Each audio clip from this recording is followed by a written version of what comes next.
Hey, what's going on, everyone? This is Mitch. Good Sunday morning to you all. Hope you guys are waking up and feeling great out there this morning and having a wonderful start to your day and a great weekend out there so far. Here bringing the latest on what's going to happen weather-wise for your Sunday. Today's pretty much a rinse and repeat from yesterday's forecast, but there is some changes, so we'll speak on a couple things in this video. We'll zoom into areas that I do think run a higher risk of showers and storms. Even a bit of a flooding risk could develop in certain areas of the country, especially the southeast, and then areas of the southern high plains like New Mexico, maybe Arizona. So we'll speak on that and break everybody down in this video. After we get done doing that, we'll give you an update on the tropics, and I do expect to have an evening video sometime this week giving you guys a detailed update on the tropics. We haven't done that in a while because there really hasn't been anything to talk about, but I'm going to give you my thoughts on things to come. When does hurricane season begin to ramp back up? I'm going to talk about that. I'm going to kind of put together a pretty good video for you guys, put together some graphics, and just kind of prepare myself to explain this in a way where you guys as the audience can understand it, and just talk about why things will ramp up and the time frame I think it'll ramp up in, and how I do think that once the stage is set, we will pretty much flip it like a light switch and things will be on out there in the Atlantic Basin, the Caribbean, the Gulf of Mexico, etc. But there's a process of working to that active period, and I'll talk about that. I'm going to talk about it a little bit at the end of this video too. I got you some good information. So if you folks have not subscribed, certainly consider doing that. Like the video if you like it, and if anybody has anything that I can pray about or pray over, as always, please put those in the comments below. So we're going to start this off by looking at the water vapor loop, and you can see what's going on decently well. It's kind of hard just because there isn't a whole lot of dry air in general, deep dry air across the entire lower 48, but if you look closely, you can see there's a bit of a dig here, right into here, and it kind of goes like that. You can see the flow kind of some southwesterly flow going across areas of the Midwest and the Ohio Valley, and this little feature is digging down. That is our upper trough over portions of the Midwest, digging down into areas of the southern plains. And then on this side of the trough, you got a flow coming out the northwest, the southeast, going like this. And then kind of at the bottom, it switches, goes from west to east like this, and then you got a massive southwesterly flow, southwest to northeast across this area, more west than north, I would say. But then you have just quite literally a dig from north to south up here going like this, with a little bit of energy embedded into lower pressure into the trough. So that's kind of the pattern of what's been going on over the last couple days. Trough sort of sitting in one spot. Therefore, the cold front boundary, or just the boundary, because it's not much of a cold front anymore, it's kind of weakening. The dry air behind it, it really isn't as dry. The cool air behind it really isn't as cool. But there's a boundary kind of setting up here, and I actually will be able to show you that on radar here in a second. But this is what's going on right now, guys. Just quite literally just an average summer type pattern out there. Nothing too crazy. We get these troughs that can sneak down and dig into the lower 48. We got a bigger cold front up here digging down, bringing a lot of dry and cool air for mid to late July standards up here in Canada, Quebec, and Ontario. So that's what's going on as far as the water vapor loop. I like to show you guys that every once in a while. Now, if you look at the radar, you can see this leftover boundary, and it's just kind of bobbing and weaving across areas of the southern plains, the southern Mississippi Delta region, Valley area. And then it kind of straightens out over areas of the upper southeast region of the country. Now, along this boundary, you're going to have pieces of energy that flies through, along with just the southwesterly flow at the base of this trough, digging across areas in the middle of the country. But that boundary is still in place, just kind of wiggling around. You got areas of energy that sort of goes along this boundary. This thing's digging like this, you see right here. That is because you have that trough in place. And then you have an all-out cold front that's trying to dig down into the Great Lakes region, even into the northeast, but I do think it'll sort of sweep through and kind of move more so west to east.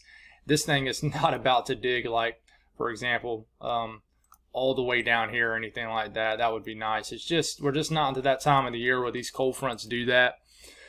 But this is going to try to bring a little bit of cooler air into the far upper portion of this portion of the country. Definitely going to make it into Canada. Already has this morning. But we'll see what that does. But we got embedded areas of energy. We have a lot of rain activity across eastern Oklahoma, a little bit down here into Texas, so we're waking up to some showery conditions across southern New Mexico. It's been a pretty wet pattern across those across that state and surrounding regions. Some much needed rain trying to fall across areas of the Oregon coastline, southwestern Washington coastline. Then we have some tropical downpours just in the Gulf states, Alabama, Mississippi, Louisiana, and we're waking up to a little bit of rain sort of in the southern Alps region, some rain cruising through Kentucky. So that's pretty much what's going on. You do got a little area of energy kind of rounding down this cold front, embedded in this low pressure in Wisconsin and Minnesota. So watches, warnings, and advisories. Flood watches continue for New Mexico and then several counties in Colorado. We do have some dense fog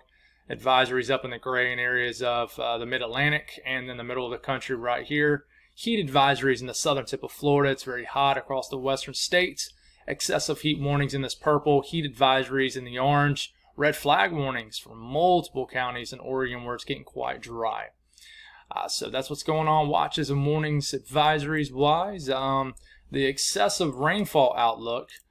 Once again, we're going to have a risk of flash flooding across a good chunk, pretty much all of New Mexico, and then especially southeastern Arizona. So we will zoom into both of these states. We'll talk about you guys for a few minutes. And then we have a slight risk from Charlotte up to Hickory, Asheville, Boone, Winston-Salem. You guys have a slight risk, which means there's at least a 15% risk of rainfall exceeding flash flood guidance. So I am watching, Asheville dealt with some flooding Friday night, I believe. This could be another day where you run the risk of that later this afternoon, this evening. But showers and storms will like to hang around this area today because that boundary is shifted a little bit further to the north, right over this area. So if you live in western North Carolina today, you could get a lot of rain fast. So be aware of that. Don't try to drive through any flooded roadways or anything like that. As far as severe weather, we do run a risk in the dark green, level 1 out of 5, a marginal risk from Pueblo down to almost Santa Fe, Albuquerque, but there could be some severe weather, but it's really to your east. We could get a little bit higher of a risk of strong to severe storms in this dark green, and then including Tucson, Arizona. You guys have a little bit of a higher risk of strong to severe storms too. But everybody else in the light green color, that's just a general risk of thunderstorms. We'll see if this changes in later updates for the Storm Prediction Center. But moving forward here, broad look at the southeast that we'll start off looking at here. We got a little bit of rain activity across the North Carolina, North Georgia, and Tennessee mountains. This will hang around probably throughout the morning, but what we will watch for is the development of more heavy rain, shower, and storm activity. The severe element to all this, I'm sure some of these storms will hit severe limits like we always mention, but that is not a high risk for today. But we take it to about the middle of the afternoon, prime heating of the day. We got tropical downpours everywhere, especially along the immediate Gulf coastline.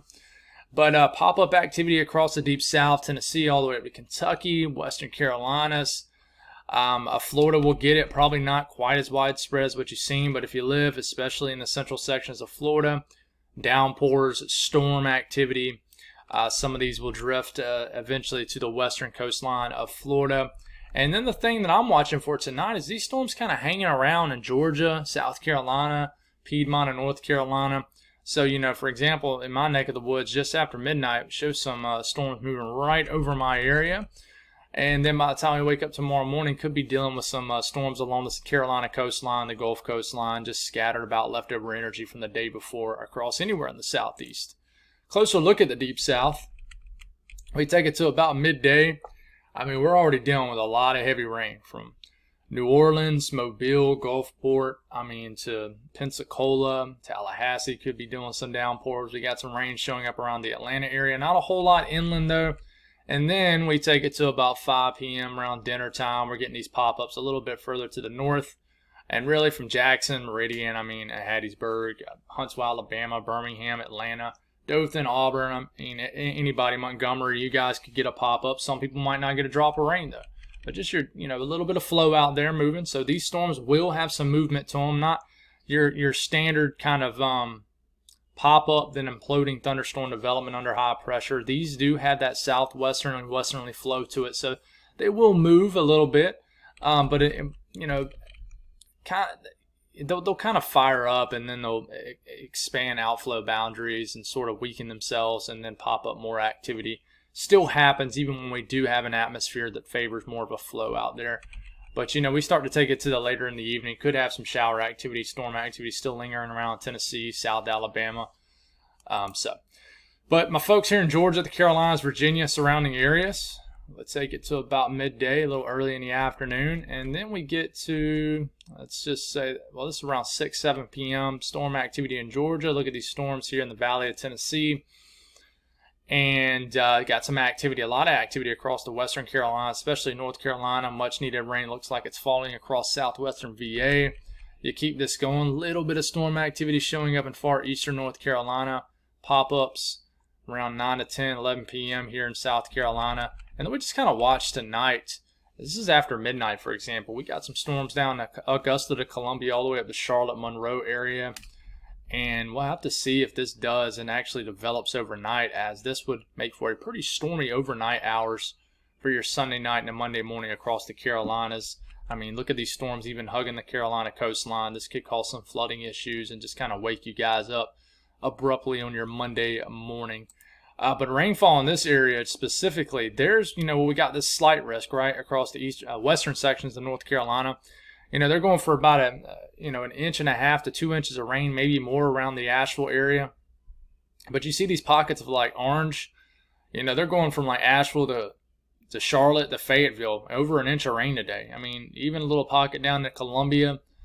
So the entire Piedmont of North Carolina, expect heavy rain today. So if you're getting out of church, knock out anything you got to do right after church, and then expect widespread shower and storm development shortly after. So the Northeast today, it's another quiet weather day. You cannot rule out some showers drifting throughout the interior sections of the Northeast. We take it to this afternoon, not a whole lot going on. Some of that shower and storm activity will drift throughout eastern Kentucky, southern sections of West Virginia especially.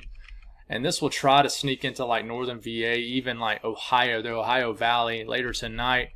And we might actually wake up to where those boundaries actually surging a little bit north. This is starting to bring a little bit more moist air up into the Ohio Valley, the mid-Atlantic, for tomorrow. In fact, we take it all the way to tomorrow afternoon. Now we're getting some of that moisture return up into the mid-Atlantic and the Northeast. And in fact, we got an all-out little low pressure surging through, and we could get some strong to severe storms. We'll see if they'll issue a marginal risk for the mid-Atlantic tomorrow. But this is tomorrow afternoon. Definitely much more of a stormier day compared to the last couple days, including today. So definitely be aware of a stormy start to your week tomorrow. The south central U.S., we got that disturbance still ongoing this morning in eastern Oklahoma. Some of that energy will eventually drift into Arkansas in the form of some showers. And then we get into the prime heating of the day. This is this afternoon around 4 p.m. We got a lot of stuff going on, right? We got storm activity refiring in eastern Oklahoma. We got some much needed rainfall falling in central Texas. Some storms as far north as maybe St. Louis. I just don't think it'll be as widespread. We got energy moving into western Texas. We got a lot going on. We got energy down here, maybe in the southern tip of Texas. But definitely widespread storms across central sections of Texas today. I don't think there'll be a severe weather outbreak, just some typical summer-type thunderstorms. And then check out all the energy that develops out off the front range of the Rockies. Kind of moves northwest to southeast across southern sections of Colorado into northern New Mexico, eventually maybe even into like this northwestern sections of the panhandle of Texas and western Oklahoma. But certainly a lot of activity surging basically north to south throughout Colorado, New Mexico today. I mean, look at this. This is, what is this? This is like lunchtime, 1 p.m., 2 p.m., 3 p.m., 4 p.m., 5 p.m., 6 p.m., 7 p.m., 8 p.m. So definitely if you're in central to northern New Mexico and then the southern half of Colorado, a very rainy afternoon, evening for you guys. We look at how much rainfall could fall between now and the next 24 hours, and it really does symbolize that central Texas kind of setup, right? And I do think we could be waking up to some heavy rain along the Texas coastline potentially tomorrow morning, but it really wants a lot of rain to fall, along that southeastern Texas coastline. And I mean, even look at Louisiana, for example, and I had this pulled up earlier, but we'll take another look at it. Louisiana, if you live, along not so much northern sections of the state, but along the actual Gulf coastline of Louisiana, a few inches of rain is possible. So we go back to Texas. Take a look at this. Yeah, I mean, there's going to be sections of Texas that don't get a drop of rain today, but there'll be other areas that might get an inch or two. So you look at New Mexico, a lot of rain. The only area that might not get as much today is the far northwest corner of New Mexico, but everybody else, guys, I mean, a fair chance of rain today. Some areas could get a quarter inch. Some areas could get an inch, inch and a half. So I know I got somebody that reaches out to me on Twitter that lives kind of in this area. I believe they live in Arizona, and they said they've been missing these showers and storms. Hopefully you get into some of these before this pattern is done with, but definitely widespread rain across New Mexico today, and you even go up and look at Colorado, and definitely more so for the southern sections of the state, especially once you get to the New Mexico-Colorado border. So north central U.S., a beautiful start to your Sunday. There ain't a whole lot going on. There is some energy kind of embedded into this secondary cold front, if you will. This will get some pop-ups going on, you know, maybe anywhere from central South Dakota, central southern Minnesota, over to Wisconsin. Some pop-up activity. Most people will not see anything. Even in lower Michigan, this is kind of along a cold front boundary. And this, you know, you'll continue to have that chance throughout the evening hours. These won't do a whole lot. And then we're waking up to, and then we're kind of getting closer to tomorrow morning. And then this is where we're going to introduce some rain showers into Ohio to start your Monday morning. And then kind of a deeper piece of energy starts to dive down tomorrow. And we're waking up to kind of a rainy start tomorrow across areas of like northwestern Minnesota. But all in all, you know, it's not going to be a very active day. Nothing to derail any plans that you got for today. The western U.S., another day of widespread shower and storm activity. I do think it'll be a little bit different today. Definitely more of an aggressive flow across areas of Colorado. Look at all that storm activity that we've already discussed. But you even go over to Arizona. Some of these will pack a punch. Some of these will maybe pop off a sandstorm, a haboob or something out here. But these will get going. They'll kind of, I really think like Phoenix down to Tucson will get some rain today.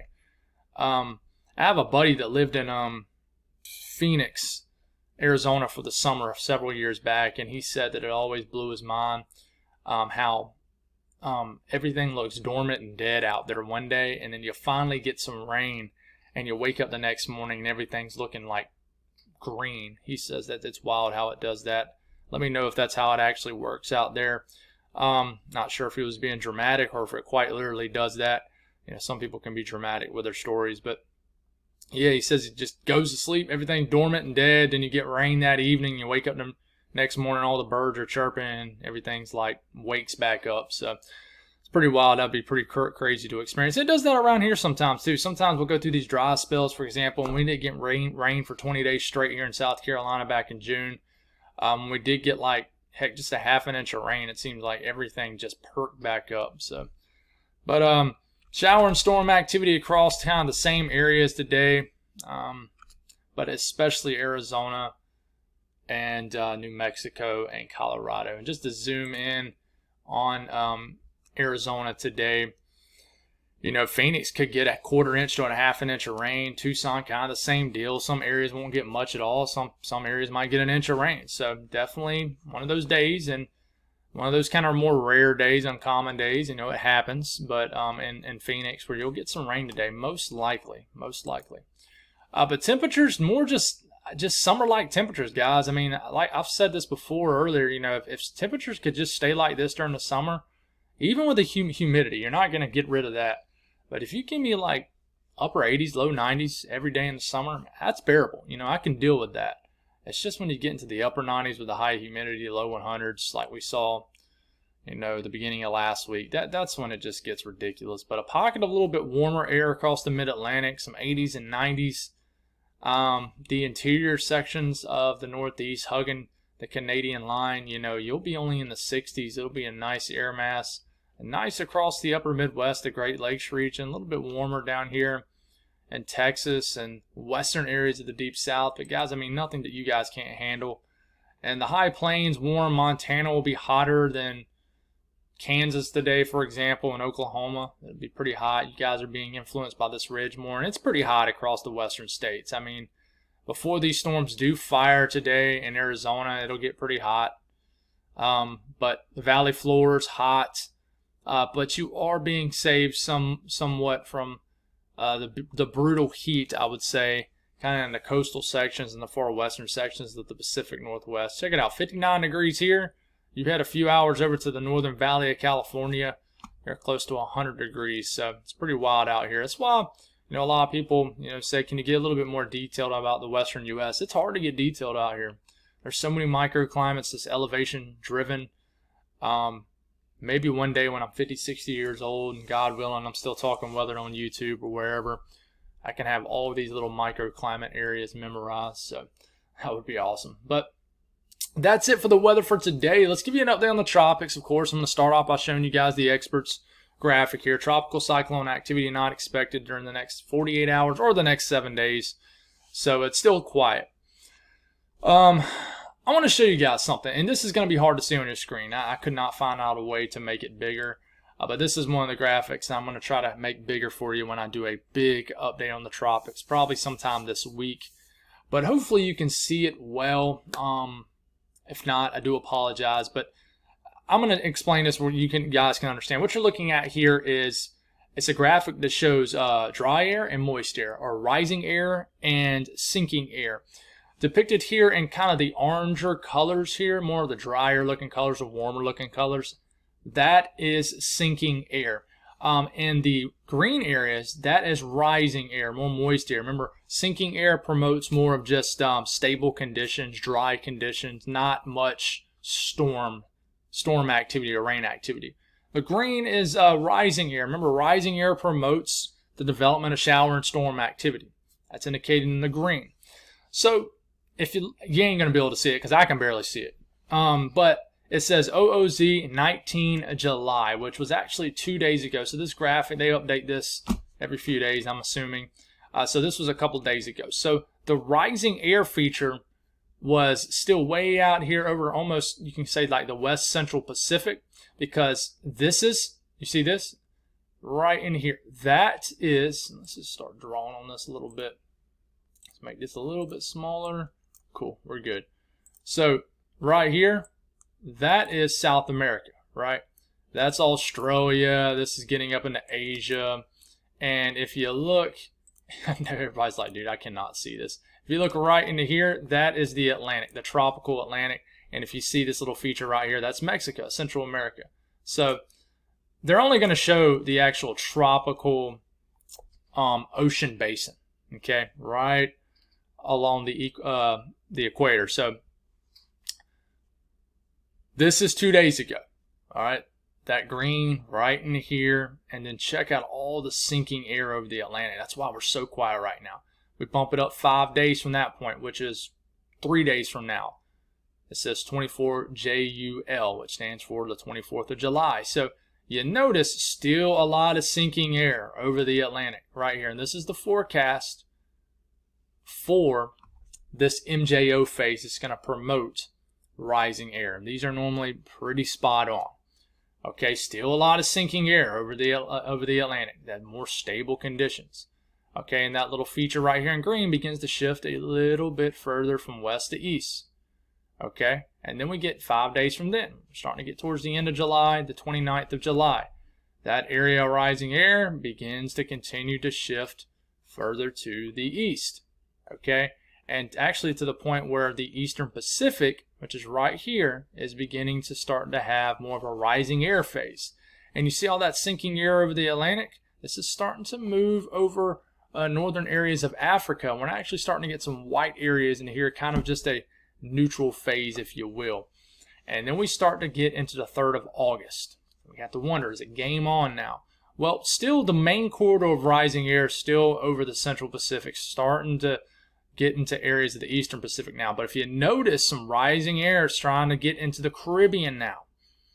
Okay, so I think all of a sudden we need to watch for some tropical activity, I would say, no doubt in the eastern Pacific, right at the tail end of the month, beginning of August. but even start to watch it somewhat in the Caribbean, the Gulf of Mexico, I would say as early as the first couple of days of August. And I'll make this graphic a little bigger for you guys, and I'll find a better site to show you guys here in the future. I kind of just pulled this up on the fly from a graphic on social media. But we start to get into the 8th of August. This is now rising air finally fully getting back over to the Atlantic Basin. You see the green features right here. And yeah, I mean, by the time that we're, getting, I would say after the 10th of August is game on. I mean, you got tons of rising air over the Atlantic Basin. And guys, this lasts all the way through about the tail end of August. And then we might get a little bit of a lull, maybe, but I don't expect it to last long at all. So you notice all this, continuously shifts and continues to move, and finally, bang. That is around August 3rd to 8th. It's game on. Rising air over the Atlantic. I think that the Eastern Pacific could be popping off, and I think by the time we get just after the 10th, I really think the 10th through the 20th of August could be something big to watch. So, yeah, I hope that makes sense. So that's what we watch. That's what we watch for. And like I said, we'll get you more of a detailed look at this in a better video sometime this week. But we watch for that rising air. And guys, all the other ingredients is set out there in the tropics. You just need that favorable phase to work with. And I'm going to show you this. I don't talk about the Eastern Pacific really, but this is Mexico. That's Texas up there. It's the Gulf of Mexico. This is Central America. I want you to watch how, and this is the GFS ensemble, but you remember once you start to see these colors sort of brighten up into the yellows and the oranges out here, that's when we know we have a lot of members showing up on this ensemble run. This makes up 21 members. So I want you to watch how the entire Eastern Pacific begins to light up as we start to get, and this is starting off around July 24th, okay, Wednesday morning. Watch how this lights up as we get deeper in time. If you can see right here, we'll get deeper in time. We'll get all the way to about July 31st. So we continue to make our way through, rising air, making its way over the Eastern Pacific, okay, and then bang, look at all these members. Look how it begins to brighten up.